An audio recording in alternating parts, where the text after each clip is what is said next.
And greetings, everyone, and welcome again to another edition of The Natural Nurse and Dr. Z.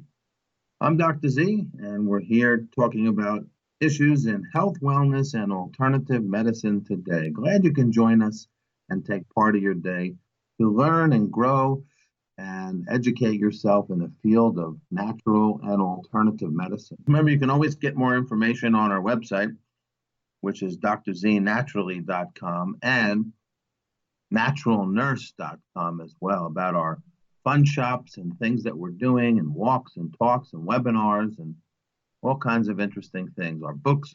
So we're going to be talking, Dr. Lipelt is a naturopathic physician, licensed acupuncturist, and Chinese herbalist, a holistic dentist as well, and an expert in biodynamic farming and permaculture, climate change activist. And of course, he was one of my classmates when I was training as a naturopathic physician out in Seattle at Bastyr University. And he's frequently gone to Jamaica with me. And he has studied environmental health science. He went to the University of Pacific Dental School, did a residency in the U.S. Public Health Service Hospital, went to naturopathic medical school. And then he has a master's in traditional Chinese medicine at Meiji College, San Francisco, studied permaculture and biodynamic farming for 25 years and had a farm, Stillpoint Farm Permaculture Center. And now he's doing a lot of work for the Emergency Climate Action Group in Santa Rosa called We Can. And today's topic is climate change as it affects healthcare, particularly in reference to COVID, a naturopathic holistic perspective. Hey, how you doing, Mike? Great to have you. Hey, it's good to talk to you. It's been a while. How you been? Good, good. You sound nice and strong out there. Thanks for getting up and joining us on the program here. So a lot about yourself, talking about holistic medicine. Tell me a little bit about your view of holism and how COVID-19 plays a role in that. Okay. First, with a little levity, somebody, sage said that there are two types of people in the world, those that believe there are two types of people and those that don't. And so they're often with deep topics, there's some controversy. The same person said some things just don't make sense.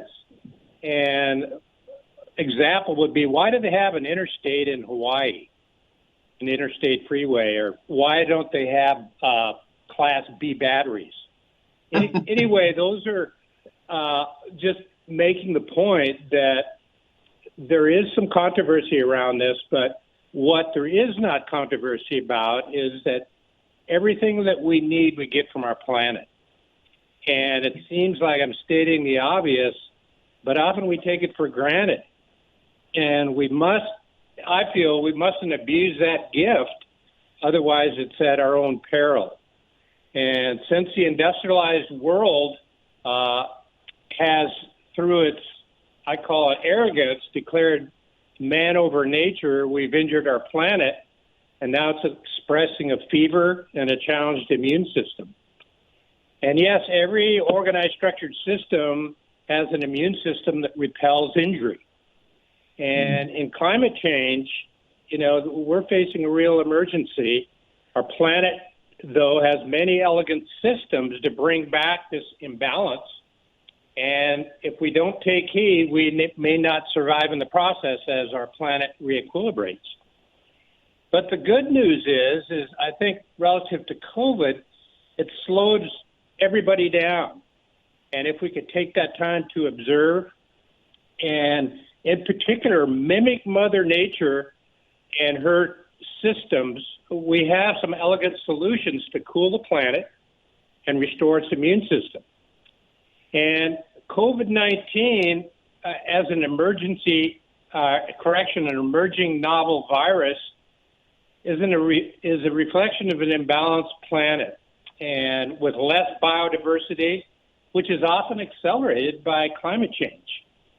And the good news is that, COVID again has slowed everything down. It allows us kind of to reflect and to connect everything and realize that a disruption in one place has a ripple effect throughout nature and humanity. And right now we're experiencing with less flights, less auto transport, cleaner air, water, less fossil fuel pollution. And it's in a very ironic way is allowing the planet a narrow window to re-equilibrate. But to make this sustainable, as I said before, I think we need to slow down, extract less, give more back to our planet, and allow it to self-heal. And with us as its collaborators. And as naturopathic physicians, our training, one of our primary principles is the inherent healing power of nature. And it's that vitalism thought that goes way back in our history about that power that's above any physical or biochemical entities that we may be able to touch and feel and objectify in this world. So with that, I think that's kind of my opening statement, and now I'll leave it to you with your question. Sure, thanks. That was awesome. So you mentioned naturopathic medicine, and we know that that is one of the vitalistic types of medicine. And there's some interesting paradigm in naturopathic medicine. We say that the kind of allopathic medicine is more like what we call flat earth medicine versus being holistic. And we have terms in our medicine with calling the terrain is very important and keeping our terrain healthy. So what we're doing is not focusing on the actual virus. We're focusing on healing ourselves and the planet. What's your idea of terrain and ecology in naturopathic thought? That's a great question. And it's really important relative to COVID virus, because this isn't going to be the last novel virus. So we have to ask ourselves, why is it appearing? And where do we find it? And how do we deal with it? And in terms of terrain, it's the planet's soil, oceans that really do a lot of the work to keep the planet cool. And as we all know, a lot of the research in climate change is really focused on CO2 from fossil fuel use, which creates basically a blanket in the upper atmosphere retaining heat, as opposed to allowing the infrared radiation to escape the Earth and go back up in the atmosphere. So we're heating our planet. As I said, the planet has a fever. This stresses different systems, and particularly the sacred elements that our ancestors described, the air, the water, the soil, and actually photosynthesis. And when you really look at the terrain, we're really talking about soil health. And today, if you look at industrialized farming, it creates a very acidic soil. The oceans are becoming acidic because of fertilizer runoff and because it's retaining a lot of the CO2. That's the Earth's buffering system for CO2. That's converted and makes the oceans more acidic, which affects wildlife, etc. So we are expression of this planet. We aren't separated from the environment or our planet. So as it's more acidic, our internal environment becomes more acidic. And acidity tends to drive inflammation, as we know as naturopathic physicians. And inflammation is the underlying driving force for all chronic illness. Hence, this novel virus that we see thrives in an acidic environment. It mutates, it replicates, it has to survive with a host. So you need three things for the disease triangle. That is pathogen, the host, and the environment. And if we throw that environment out of balance, we change the terrain, and it invites in different viruses. In addition, when we look at our urban growth boundaries and the movement of peoples on different animal habitats, we're becoming more close in proximity to more wildlife, more animals, and there's a greater opportunity for spillover of these novel viruses, which have evolved with these smaller animals for eons. And a good example is the civet, which is a small animal in China. It harbored the coronavirus from the bat, and in the exotic animal trade, a lot of these civets are moved in that animal trade and in close proximity to humans. So that opens up a possibility of increased transmission. So our goal is, as physicians, to change our internal environment so that it's not so acidic. And what we do is we look at nature and mimic those elegant systems to allow that to occur. So the microcosm and the macrocosm are kind of one and the same, and mirror images of each other is basically what you're saying there. Absolutely right. And so that leads us to the point of, we do have this virus. We have to deal with it now, but do we really have to put all our energy into trying to chase this virus down a rabbit hole when if we don't change the underlying causes for it, we'll see another novel virus. So it's a bigger issue than that, but it's something that can change. So if you look at a good example is industrialized farming, that's about 25% of the CO2 pollution. And the oceans, as I said, are getting to a point where they're saturated and buffering out that CO2 in the environment. So even if we eliminate all fossil fuels, which we need to do, use alternative forms of transportation, the planet, to re-equilibrate, will still be emitting CO2 from the oceans for eons. So how do we counteract that blanketing that's heating up the planet? We do it through the soil carbon sponge. And the long and short of it is reforesting, greening our landscapes, and landscape management, because we have to rely on nature's hydrologic cycle to really cool the planet. Now, in short, the way that's done is, as we know, plants take in CO2 and give out oxygen that we breathe. Well, that's reducing the concentrations of CO2 in the environment, but we're still pumping it up from the oceans, right? So that CO2 is taken up by plants. It's pushed into the soil. If it's a vital, alive soil, this biodiversity will convert that carbon to a stable form of carbon as sugars, and these exudates move out of the roots into the root hairs, and that feeds this diverse system in the soil. And when plants evapotranspirate and trees, they move moisture up in the upper atmosphere, that is seeded to create rainfall by three ways: through ice crystals, through salt, and interestingly enough, through microbes. Actually, the forests, through their transpiration, the microbes hitch a ride on these droplets. When they get in the upper atmosphere, the sun breaks down the cell wall, and that creates a nidus, or a nucleation, to condense this moisture to form rain clouds, which drop down on the soil.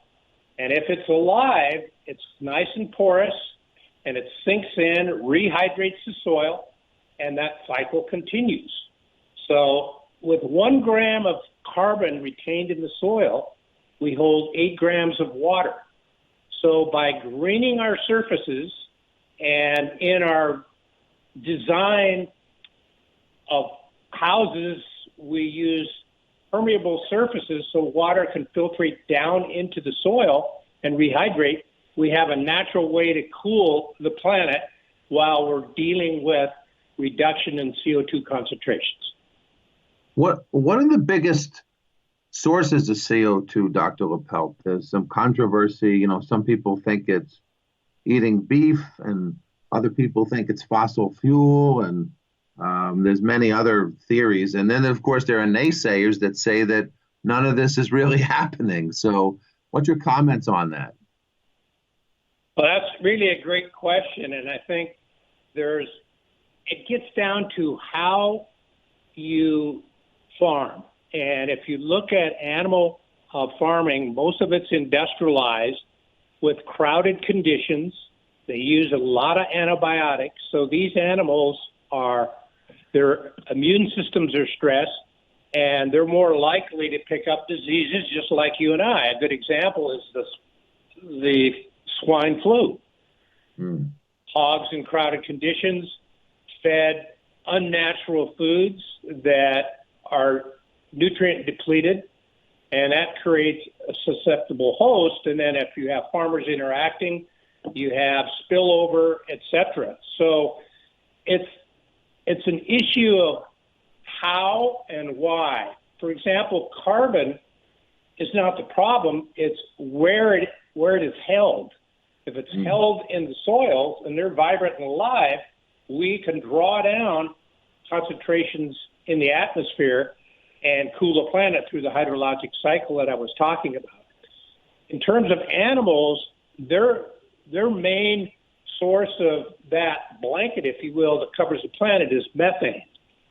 Also, the tundra, which is starting to melt, is another great source of methane, and it actually hangs around in the atmosphere 100 times longer than CO2.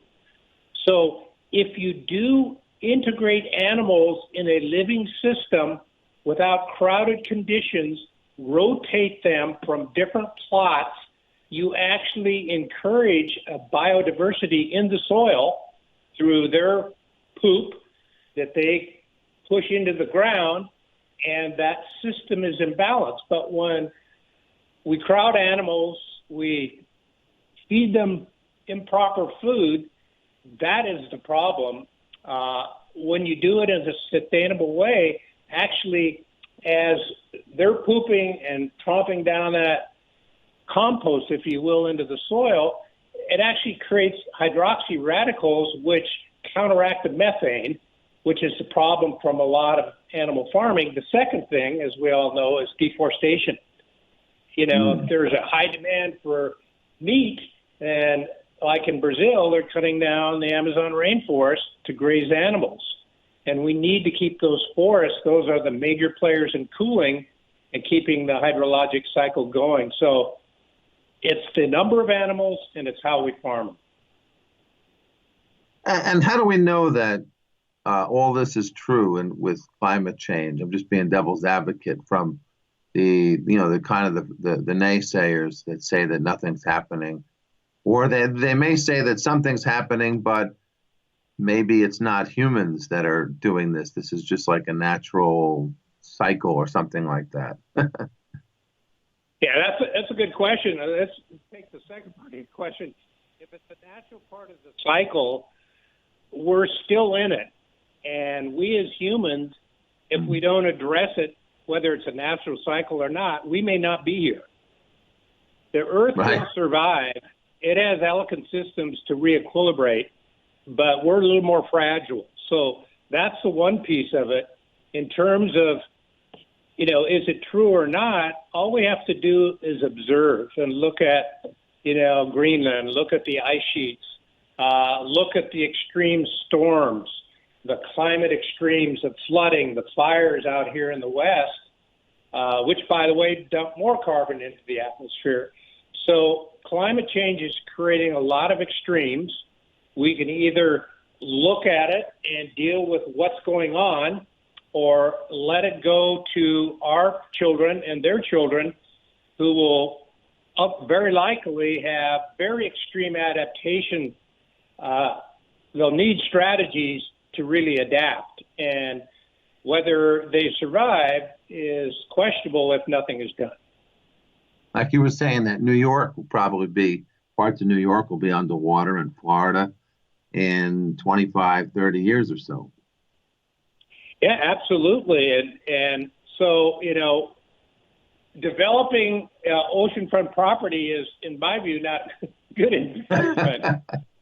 I prefer doing it more inland, but we need a forward-thinking strategy and bold ideas. And again, if this COVID is an opportunity because it's slowing us down, we have ways to look at things a little bit differently. And if we observe, keep our eyes open, nature is telling us and giving us tools what to do. And Hunter Levins, who runs the Rocky Mountain Institute in Colorado, is doing a lot of research on biomimicry and using the elegant systems of nature to really make substantive changes on all levels in terms of climate change, food production, et cetera, et cetera. So, it gets down to our local areas, and we each need to get familiar with our watershed, because our watershed creates a community of commonality with nature. The water flow, where it flows, fertility of soil, air quality. So again, looking at the sacred elements, the air, the water, the soil, and photosynthesis, and looking at ways to optimize that. And we have the solution. We just need the political will to really get this movement going. And the good news is in California, there's a movement, and actually there's funding for farmers and education to do carbon farming, which talks about what I just talked about, and that is retaining carbon in the soil and avoiding external inputs. If you look at farming, 50% of their costs are in external inputs like fertilizers and biocides. And if we want a living soil, we need to nurture that carbon soil sponge to create biodiversity, green our landscapes, and integrate animals in a balanced way with trees and understorage coverage and moving them in different locations. And that's the way we restabilize the soil, which can be up to 90% of our solution for cooling the planet. If you're just joining us, we're here with Dr. Michael Lipelt. We're talking about the intricate interplay of nature and the carbon cycle and the water cycle and the health of the soil and the health of us. And as we look at our own immune resilience and the resilience of the planet to hopefully help stop global warming. So now let's get back to us as naturopathic physicians. We're always looking at, we're chasing the rabbit hole.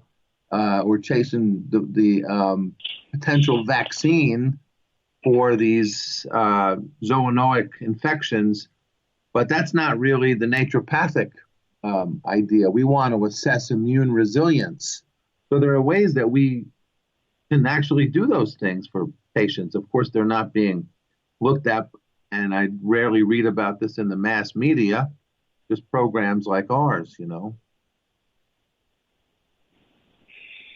It's true, and that's where we need, as naturopathic physicians, a bigger voice and a voice at the table, because we have elegant strategies to deal with this imbalance and to really enhance immune resilience. Because yes, we have a novel environment in virus.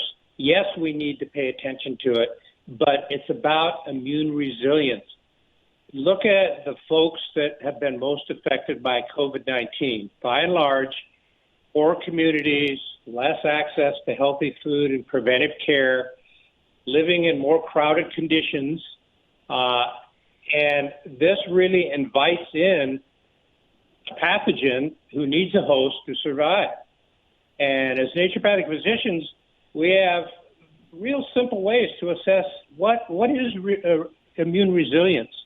And one of my friends, Dr. Bajani, who owns Immunolabs, I was talking to him, and he said, it's fine to check PCR levels to see what the viral levels are. That's good. It's also somewhat of a benefit to check for antibodies, IgG and IgM, to see if you're building antibodies to the virus. However, those tests can be wildly inaccurate. And he said a simple way to check basic immune resilience is secretory IgA. And that is kind of the first line of defense that lines all our mucosal tissue in the body. Where does COVID enter? Through the nose, mucosa, and it migrates through the body. So a simple saliva test could measure IgA levels. Secondarily, we could measure natural killer cell lymphocyte status and CD4 and CD8 ratios. And that was done during the HIV epidemic, and that really helped control the HIV virus, is looking at these parameters. And if your CD4 and 8 ratio is over 2, it's probably indicative of a strong immune system. So what do we do as naturopathic physicians? We step back and we look at the big picture and we ask, well, why is this person sick? Is it their daily life? Is it their diet? And as naturopathic physicians, that's the core of our training. So we need to talk about food. And if we talk about food with our patients, we need to talk about where it's grown and how it's grown. And with climate change, over the last 40, 50 years, since World War II, or 70 years, the nutrient density of food is diminished because plants are more stressed with a hotter surface, high heat events that they're trying to survive. So they're fruiting less and the food density is less. So that gets you back to really that regenerative farming, increasing the soil carbon sponge so that diversity in the soil is vital and we can increase that food density. So that's number one, looking at diet and lifestyle. What we can do for the moment for COVID, for example, to enhance immune resilience are use things like colostrum, vitamin A, vitamin C, vitamin D, zinc, and N-acetylcysteine, antioxidants, immunomodulators like ashwagandha, maca, American ginseng, melatonin. And we don't just throw those things at patients. We take a history and find out which is going to benefit that patient the most. And if what's really interesting is conventional medicine in hospitals now that are very overwhelmed with COVID patients have done what they know how to do, and that's to use their conventional medicines. But that's not really affecting morbidity and mortality to a great degree. Right now, as we speak, Houston is overrun, all their hospitals, and they're starting to use a cocktail that has hydrocortisone, high doses of vitamin C, vitamin D, vitamin A, and zinc, and they're starting to see the morbidity go down, hence less time in the hospital, and mortality rate go down. So it's very inexpensive. Again, those items that we use, you can't patent them, so there's not a motivation for pharmaceuticals companies to really get involved in this. So we have very elegant, simple things to do. Now, let's say you have the COVID virus, you have the symptoms. You're starting to have respiratory symptoms. There are novel things that we can do as naturopaths. Have a patient get a nebulizer. Have them nebulize glutathione. It's a great antioxidant that lines all the mucosal membranes of the lungs and the nasal passages. We could use 3% hydrogen peroxide and nebulize that. We could use medical ozone and high doses of vitamin C if we're taking it oral to bowel tolerance, because our needs, depending on our stress, vary. So you may take 5,000 or 5,000 micrograms. Next person might need 10,000 micrograms until you take it until the stool softens, and you back off of it, and that's to bowel tolerance. So those things have really been our tried and true through eons in naturopathic medicine. And therefore, I'd like to see, as I said before, a bigger voice for us at the table to really work with this virus, because it's going to be with us. So what do? We enhance immune resilience as we move through this. We're changing the terrain such that it can't survive. So right, we're not treating the actual virus. We're emboldening the patient so that they can fight their own battle. That's very critical, because there's naturopathic doctors and other nutritional companies that are getting letters from the FCC and FDA saying, oh, you can't make a claim and you're not supposed to go after the virus, but we're actually treating the person that has the disease, not the disease the person has. That's a really interesting philosophical construct in vitalism. Absolutely. And to your point, the National Health Service in Great Britain is giving a vitamin cocktail, a lot of what I mentioned, to their frontline workers, healthcare workers, for free. Scotland is doing it. Ireland is doing it. A lot of European countries have done it because it's low cost and it's very helpful. Because, again, as you said, we're not treating the virus per se. We're enhancing immune resilience that then can deal with this virus, break it down, and excrete it. Because this is not the last novel virus. So our only strategy has to be to enhance immune resilience. And that's what ties it in with the planet and climate change, is that, with the soils changing, the vitality and the oceans, etc., we are an expression of the environment. We are not separate. And that really, this story of separateness, I think, is a core issue, not only emotionally, particularly in this COVID instance, but it's been kind of our culture for eons. And that's the old story. I'd like to call that the old story of separation. The new story, I believe, is in naturopathic tradition, and that is the interconnectedness of everything, and that everything has value, and that diversity is the key.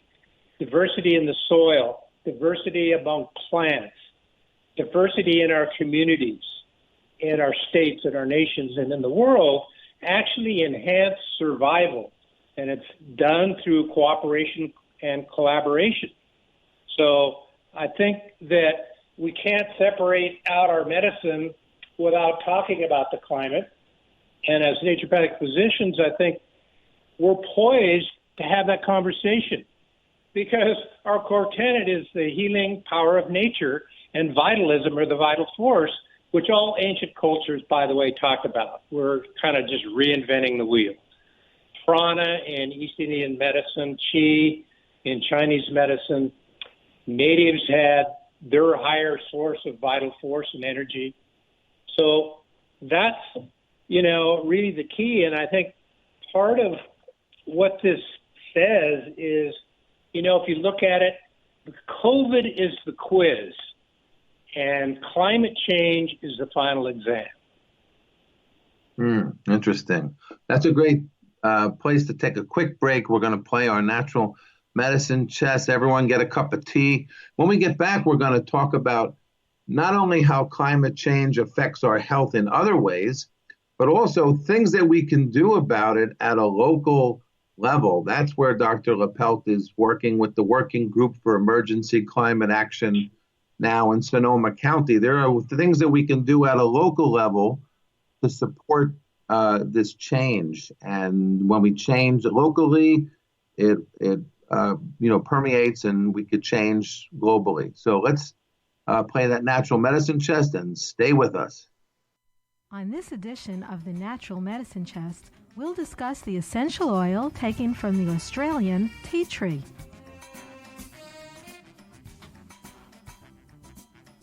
The tea tree, known as Melaleuca alternifolia, grows in only one region of the world, the northeast corner of Australia.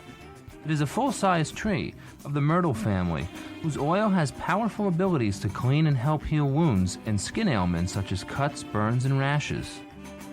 In 1770, the infamous Captain Cook was a lieutenant in the British Royal Navy when his ship landed in Australia. The botanist on board, Sir Joseph Banks, collected samples of a sticky aromatic leaf and brought them back to England for further investigation.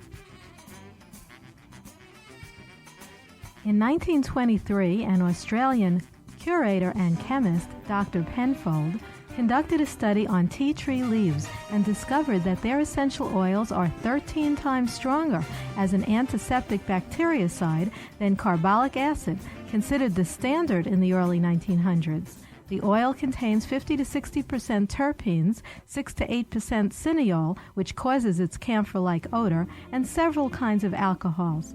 In 1933, the Australian Journal of Pharmacy, the American Journal of the National Medical Association, and the British Medical Journal reported that tea tree oil is a powerful disinfectant, non-poisonous, non-irritating, and has been used successfully in a very wide range of septic conditions.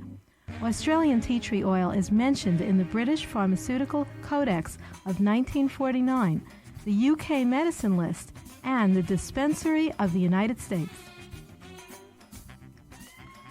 During World War II, tea tree oil was considered a standard issue item for all first aid kits for Army and Navy units in tropical regions. The demand for tea tree oil exceeded the supply. However, after World War II, synthetic drugs gained in popularity and the use of tea tree oil in medicine waned. In more recent times, a renewed interest in natural, non-toxic alternatives has triggered a resurgence in tea tree oil research. In 1985, Dr. Paul Belachet, chief of the phytotherapy department at the Faculty of Medicine, University of Paris, worked on several double-blind studies involving tea tree oil and its application as a remedy for candidiasis, chronic cystitis, staph and strep infections, and nail bed fungus.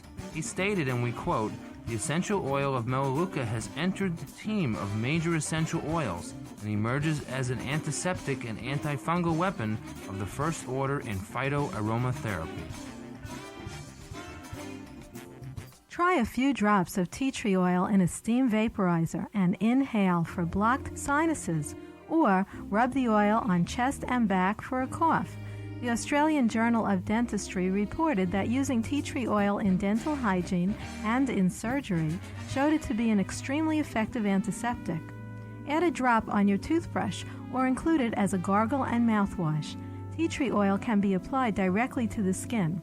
Although it's possible that some people may experience a mild allergic reaction, in-depth research has shown tea tree oil to be non-irritating and safe. So, listeners, think about including tea tree oil, the first aid kit in a bottle, in your natural medicine chest. And thank you for that natural medicine chest. That was really appropriate, being a holistic dentist, Dr. Lipelt. Welcome back on tea tree oil. Yeah, I liked it.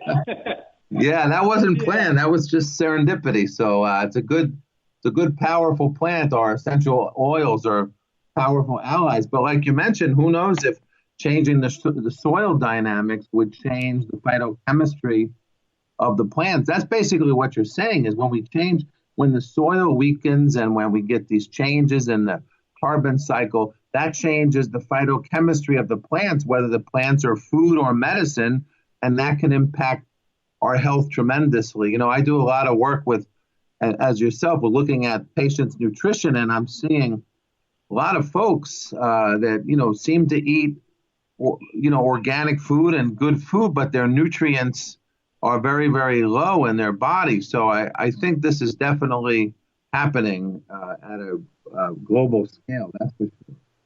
Are you there? Yeah, I'm here. Can you hear me? Oh, okay. Yeah, Good, you good, made good. it up. Okay. Yeah, so let's move into what are you working with as far as taking local action for helping remedy the Earth's challenges and our own immune challenges that we face as a society? It's a great question, and I think it gets down to, talk is cheap, and we need to do something. And what I've found since I've become really active with the climate change movement is that action really helps mitigate despair and fear, because certainly we all have enough negativity around us and we're feeling isolated and that brings me to this, the messaging. Social distancing, I think, should be physical distancing with social interaction, because I think that words matter, and that really makes us think more of isolation and separation. And there's a lot of emotional stress going around. And in terms of what we're doing locally, health is a big part of what we're looking at in terms of climate change, and because of the cost of health. But if we look at each of our local communities, that empowers us to make changes in our local communities. Adjacent communities look at that, they start to do this, and it's going on, and it kind of leapfrogs. So in our county, I'm working with a working group for Emergency Climate Action Network. And what we did was we stepped back and we looked at what are the major factors in our locale that are affecting climate change. And we're a very agricultural county. So the first thing that came up was transportation. That adds up to 25 to 30% of the CO2 emissions. So that's one of our focuses. The second focus is in agriculture. Fortunately, in our county, we have a lot of progressive farmers that are doing permaculture, biodynamic farming, forest reforestation, agroforestry, all sorts of things that regenerate the soil, carbon farming. And then we looked at, the third part of that, and that's in terms of waste. Waste is a big factor in terms of what you take to your dump, how it decomposes, and what it throws up in the atmosphere. So those we call it the low-hanging fruit. So what do we do about transportation? Our goal is to get more people out of cars, because most of our trips are short distance. So we're really working on a movement to open up streets, have separated bike paths, and encourage more rapid transit through free transportation and more accessible time schedules. We have a train that goes down to the Bay Area. We have a bike path that goes 77 miles unobstructed. So that's a north-south corridor, and we're connecting municipalities in our county to that north-south line for cyclists to ride their bikes. And we're closing down streets to optimize bicycling for utility purposes and getting all levels and all ages out, because the way it's designed now, our systems and bike lanes are really unsafe. And if you look at the history of Europe, they've really incorporated biking as a major way to get around in urban areas to work, etc. And that has a huge impact on our health, because we're out exercising, we enjoy it, and we don't have to worry about getting in and out of our car, and it saves the environment. So we've been working a lot with getting funding for separated bike paths. And there is, if you look around, there is a huge movement all over the planet to get more people out on bicycles. The sales of bikes have soared, and electric bikes are a huge issue, particularly for elderly. They can get on these bikes and ride any terrain with these bicycles. So that's our main source that we're working on now, is to open up streets that go to the downtown so people can ride their bikes to shop and not be in competition with auto transport. So those are the main things that we're looking at. Underneath this, as in the COVID and in healthcare, we really need to look at equity, because diversity is such a key in terms of input and moving this forward to bring everybody along. And Van Jones, who was in the Obama administration, he's from Oakland, California, just south of us here. He developed the Dream Corps, which is a lot of folks from the underserved community getting involved in solar installation, doing a lot of things that create jobs and purpose in underserved communities so that they can really be a part of our solution. And so that's one of 2 or 3 things that we're doing right now that are really making a change. And in terms of farming, as I said in my bio, I had a biodynamic permaculture farm for 25 years. And what it taught me was more about medicine, actually, than medical school. Because if we slow down and observe, we watch Mother Nature do its elegant strategies for balance and keeping its immune system strong. And we can do the same by really following Mother Nature's cues. What about folks that are very, real urbanites? They could certainly start growing their own food and change empty lots into, they may have to mitigate the lead and heavy metals that have deposited in the soil over many years, generations, but they could certainly do that, and that would help with the food deserts that we see all around Absolutely. the urban areas.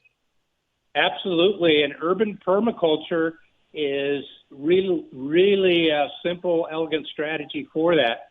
And back to your mitigation of heavy metals, again, where do you see it? Often in poor communities. Industries have dumped toxins there. Again, nature has an elegant way to really biosequester these toxins, and one of the best ways to do it is through mushrooms. If you read Paul Stamets' book, Mycelial Running, he talks about how to mitigate heavy metals and solvents, and, he's done it through mushrooms. So what you do, for example, for heavy metals is the mushrooms draw up these concentrations. You take them to a decomposing industrial plant and extract out the heavy metals and recycle them. And so that we clean that soil up and begin the process of doing urban permaculture, where we enhance that soil carbon sponge, and you can get community involved. You share the access of food production, and it could be something as simple as a raised bed in your tiny backyard, growing herbs, growing a few vegetables.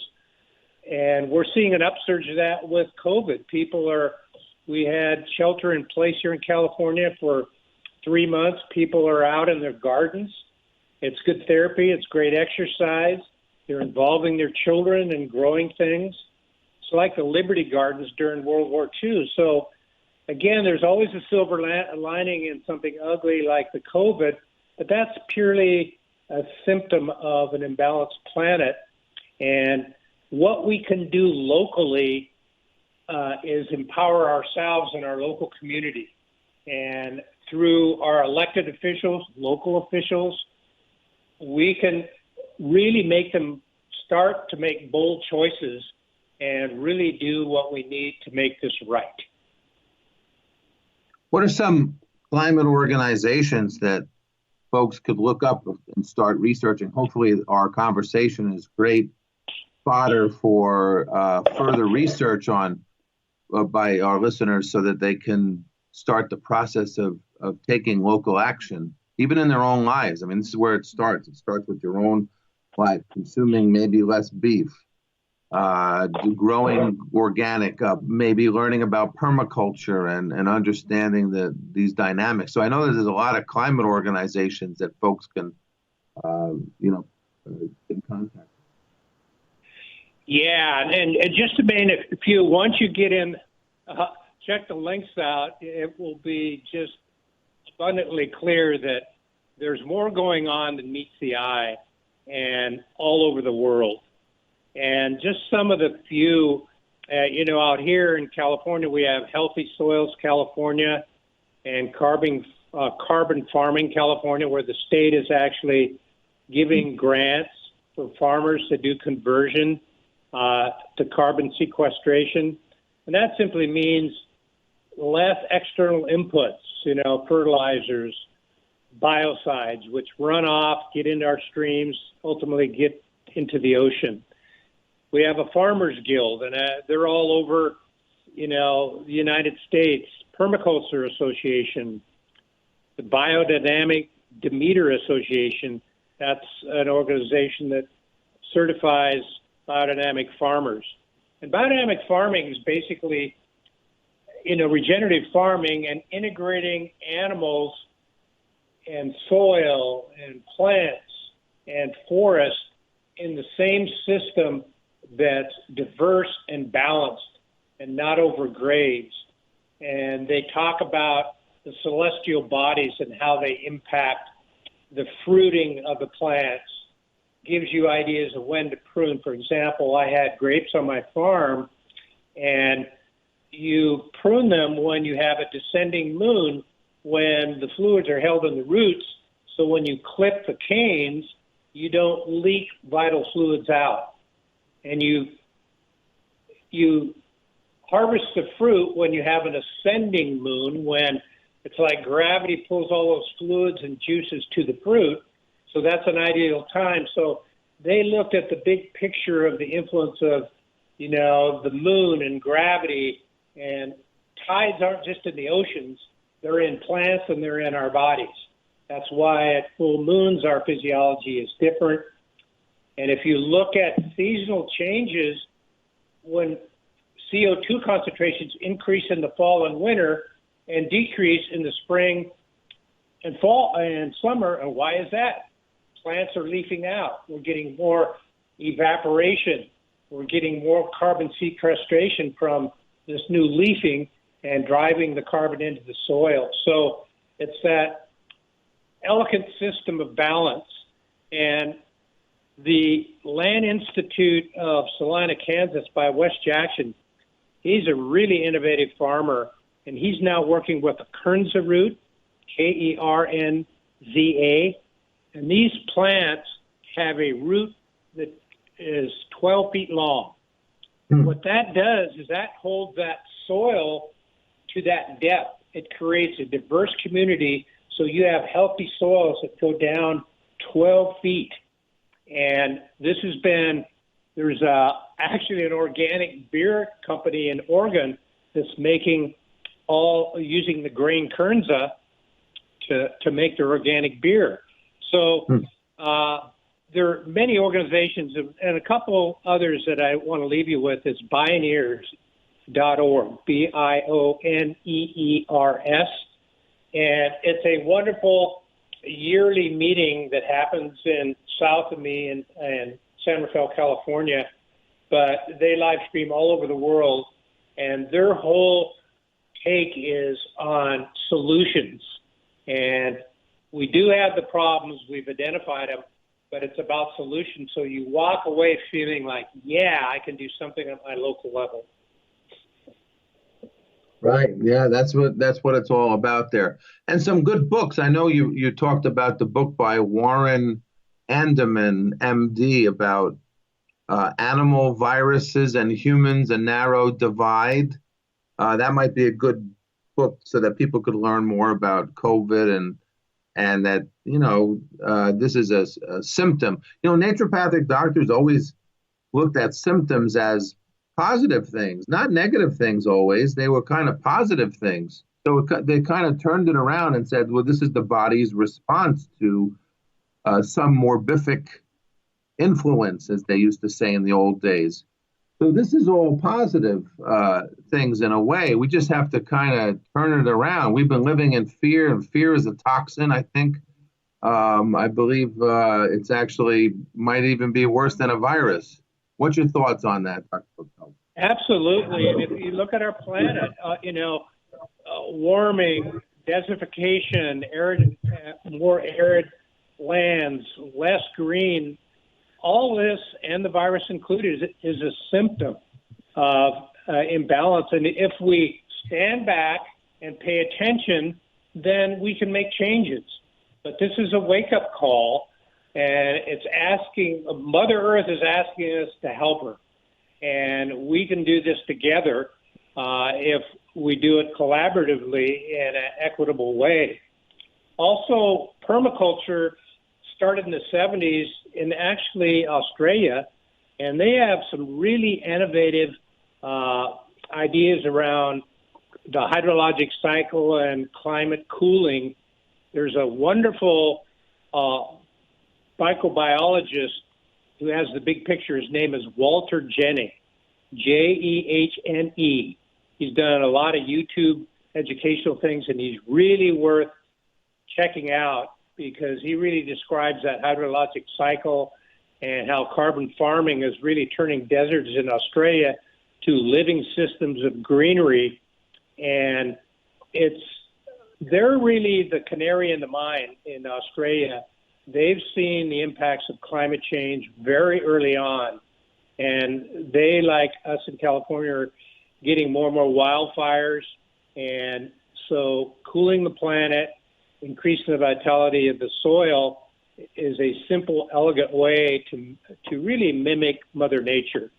So that's, as you said, I think it's really beautiful that, symptoms are simply an internal message that we're out of balance. And it's no different with the planet. Well, thanks so much for joining us. So folks can reach you at your email. I know that's eclecticdrdr@gmail.com. And I think you have a website too. Yes, stillpointhealthcare.com. Okay, Stillpoint Healthcare. Dr. Michael Lipelt, boy, I tell you, you took us through a beautiful journey of connecting the world and the globe and Gaia Earth with what the heck's going on with COVID. Who knew? And that's great to see that connection. Thanks so much for sharing your wisdom with us. Great to talk to you, Dr. Z. Okay. And that does it for another edition of The Natural Nurse and Dr. Z. Stay healthy, folks, because health is wealth. We'll see you soon. Bye-bye.